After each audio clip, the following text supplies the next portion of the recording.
I'm going to talk about the creative destruction which online technologies are going to bring to our field. And I want to talk both about the creative side, how these technologies are going to allow us to teach more people at lower cost in a better way than ever before. And then I'm going to talk about destruction or disruption, how these technologies are going to change how we're paid, who produces courses, the entire industrial organization of the education system. So let's begin with the sort of most obvious benefit of these online technologies, and that's scale. Right? You can teach 100,000 people online as easily as you can teach 100. Now, this point has been belabored many times. You've all heard about the MOOCs and the numbers that they have. So I'm not going to, I won't belabor it anymore, but keep that in mind. What I want to talk more about is better teaching. Now, we're all a little bit too familiar with a picture like this, I think. Part of the problem is that we tend to repeat ourselves a lot. And it's very natural. So if I'm teaching my students at George Mason and 20% of them have that glazed look, 20% of them are just don't seem to be following, it's very natural for me to repeat myself. But that means that 80% of my students are hearing something twice which they only needed to hear once. In the online world, you never repeat yourself.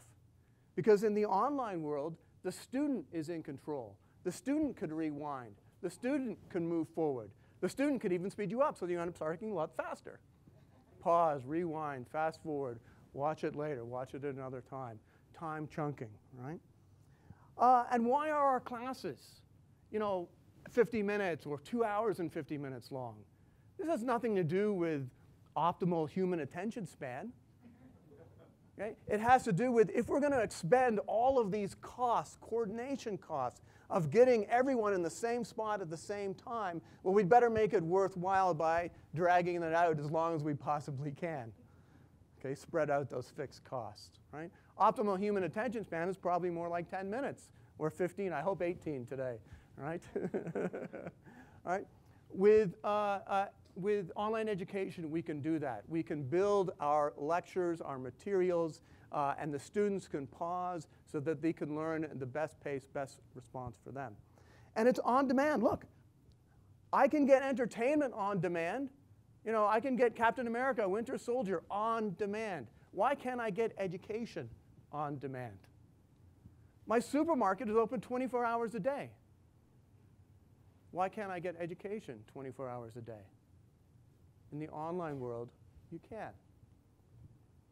Well, this would all not make much difference if it didn't work. Okay? So does it work? Does it work? Well, probably the best study we have of this is by Bill Bowen.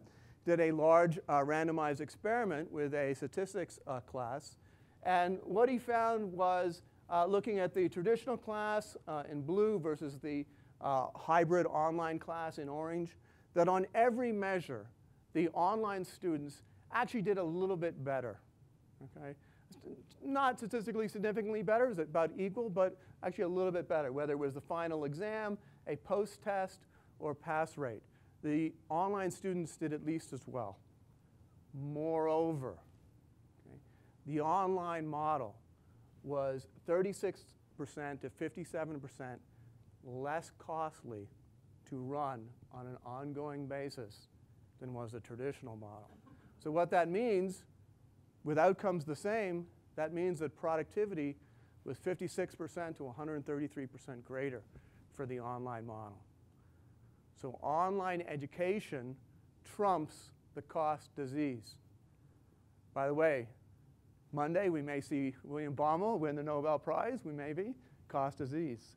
He was, of course, co-author with Bowen on that material. Moreover, this actually doesn't account for all of the cost savings. So this is the cost savings to the university, but the students had massive cost savings. With the online model, you don't have to drive to the university. You don't have to pay parking. You don't have those commuting costs. Big savings. Moreover, because of probably less repetition and so forth, the online students actually spent less time with the material, but they learned just as much. 25% less time with the material. So that's a big time savings for the students.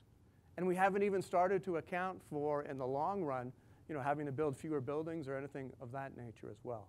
So there are big cost savings, and in a time of budget crises, this is going to drive things forward. Moreover, this is just the beginning. What we're going to see a lot of is computer adaptive learning. So think about it this way. We're going to have online tutors. Okay? Well, let me step back. In some ways, the ideal education system was probably the Oxford tutorial model, right? Where every student had a personalized tutor. That model went away because of the cost of these, because it's too expensive to run that.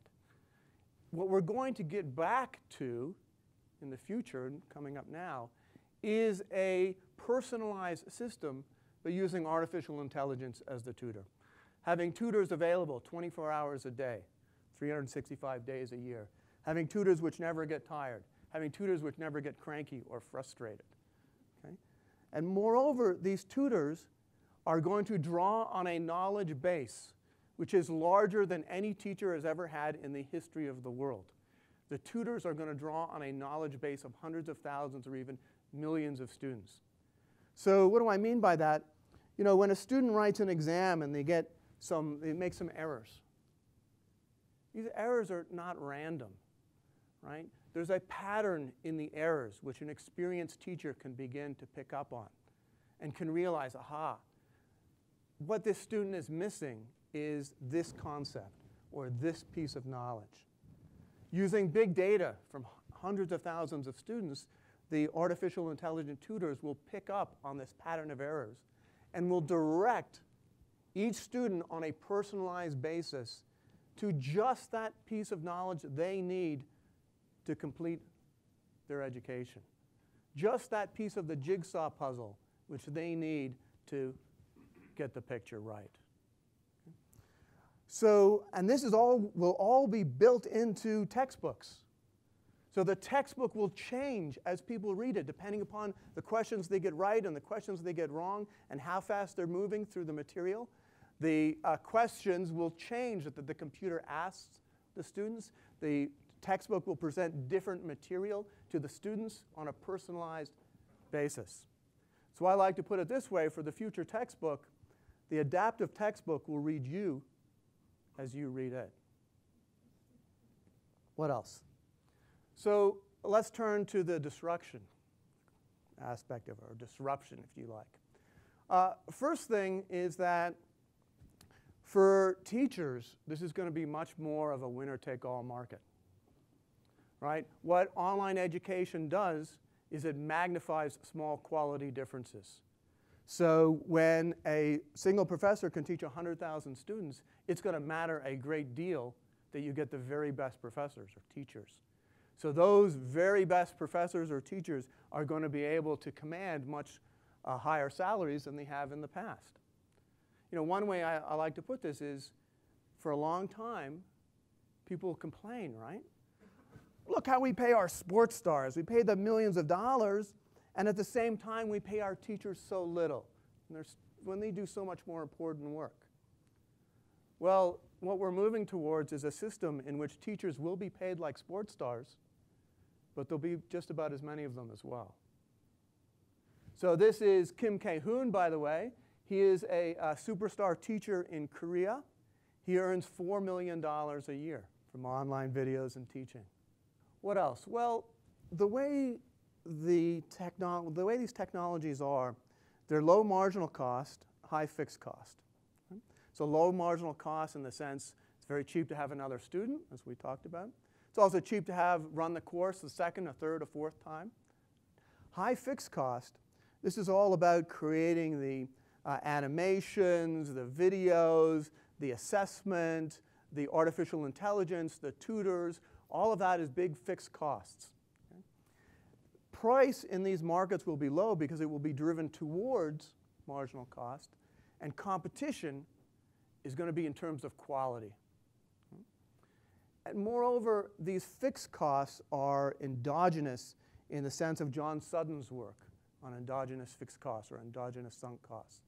They're going to grow, they're going to get larger endogenously as competition grows.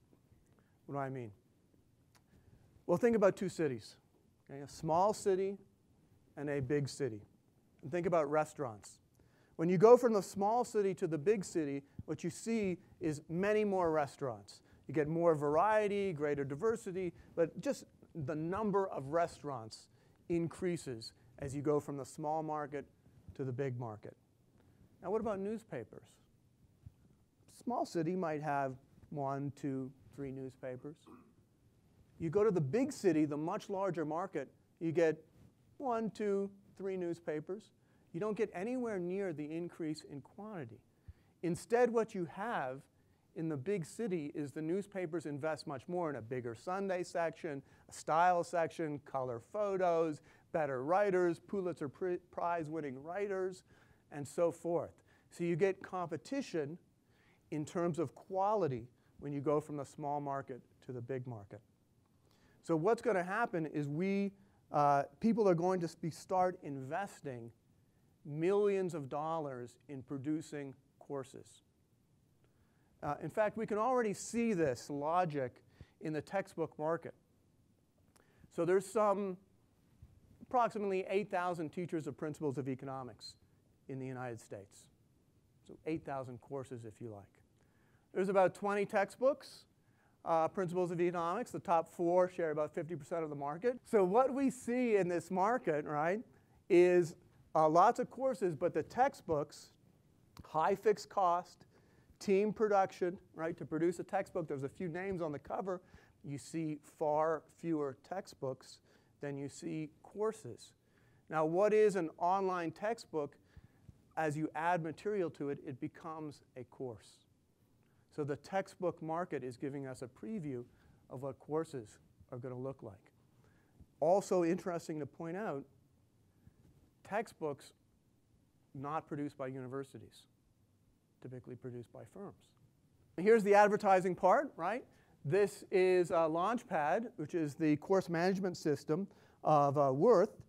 It contains e-text, it contains PowerPoints, including some fancy ones like you were talking about earlier, all available for people to use, flashcards and assessment and things like that, and videos.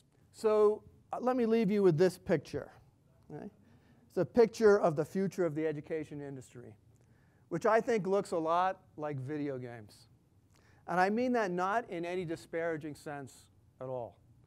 Think about a video game like Halo. Millions of dollars were invested in producing this game.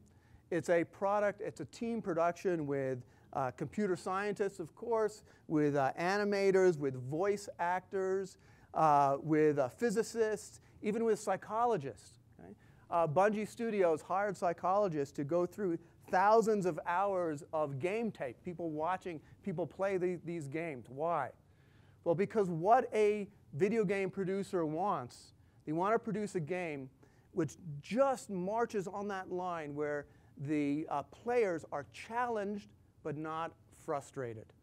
They want to keep them continually challenged, so that the players feel that they are moving forward, they are progressing, they are getting better, they are moving through the game. They don't get frustrated, they keep dying, they're not getting anywhere, right?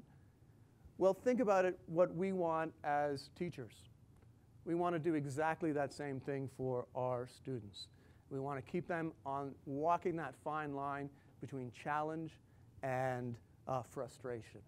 So this is the future of education.